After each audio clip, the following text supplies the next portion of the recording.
There's a company in China called Nine Dragons Paper, and they buy more than 50% of America's paper exports. We want to evolve to at some point. We want to be able to collect plastics and then on the other side of the building turn them back into plastic mold and you know, take that raw material and turn it into end products right on site. Melt it down as needed or melt it down immediately once properly segregated.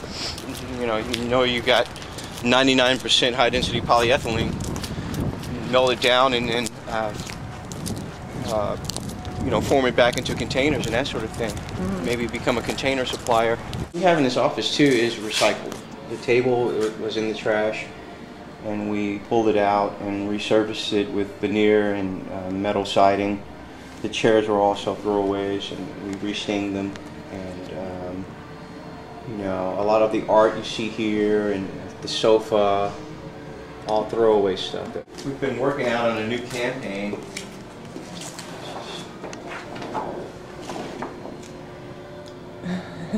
What did you think of the Recycle or Else campaign? I like it. I was very inspired by it, actually. I think it did its part.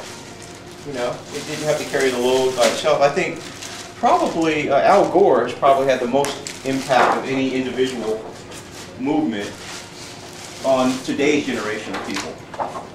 Because Inconvenient Truth was just a really well done piece of communication that it really motivated me. I was very blown away with it, as far as the the simplicity and really seeing that, hey, you know, as an individual I can have an impact.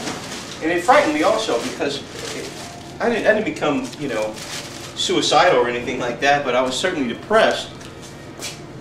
And you know, what a beautiful place the world is. I've traveled the entire world and all through this country, and we can't even really drink the water out of the streams anymore. It's kind of frightening to me. And I hope that, you know, we can have an impact in this generation to turn things around. This is our new office space.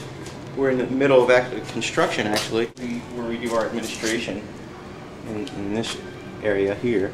Like a facility that is more environmentally friendly. And this is a pretty powerful example of something that's happening up north in the Bay Area. In this facility, it's sort of an atrium. They have the skylights here that are mounted on the roof. We have skylights in our facility also, and we want to try to bring in an atrium filled with a catwalk so the public can come in and view the process.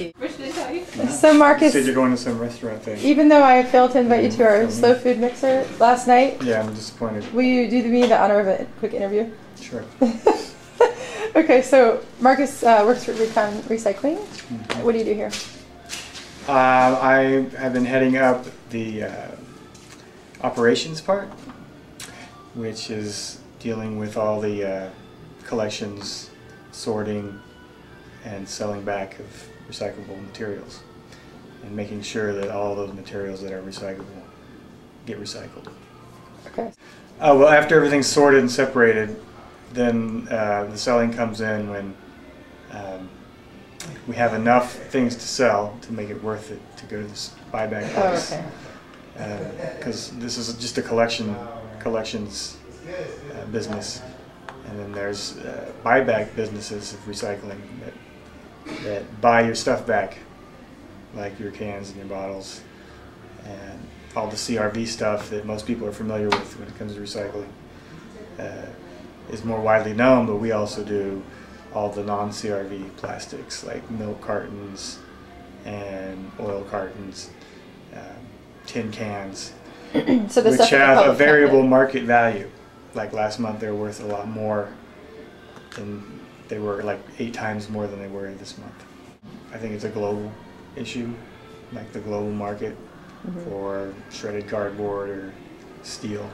Like over the summer it was going up because China was buying a lot of steel, and then after the Olympics they just stopped buying steel, said, you know, we don't need the building materials anymore, so the market price, the demand went down, so, and the supply went up because everybody started doing it, just making a living off just collecting metal. Right.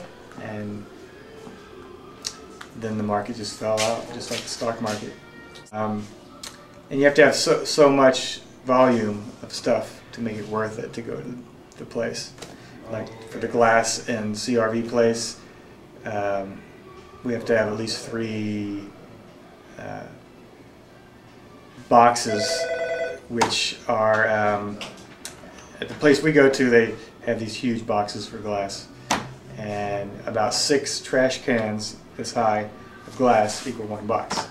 So in order to go to the place to make it worth it and efficient, we have to have at least 16 cans of glass to make 3 boxes. Okay. And then we throw plastic and aluminum on top of that.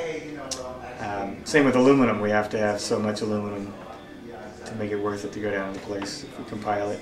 And sometimes compiling it is worth it because the market value might go up, but then again it might go down. But CRV type of things aren't going to go down because They have a stated value. the that public doesn't is change. paying for it already. Every time you buy a bottle, you pay a deposit. So it's more guaranteed to get recycled, which I think would be a good solution for recycling right now, especially with the market being down, would be to put a CRV on everything.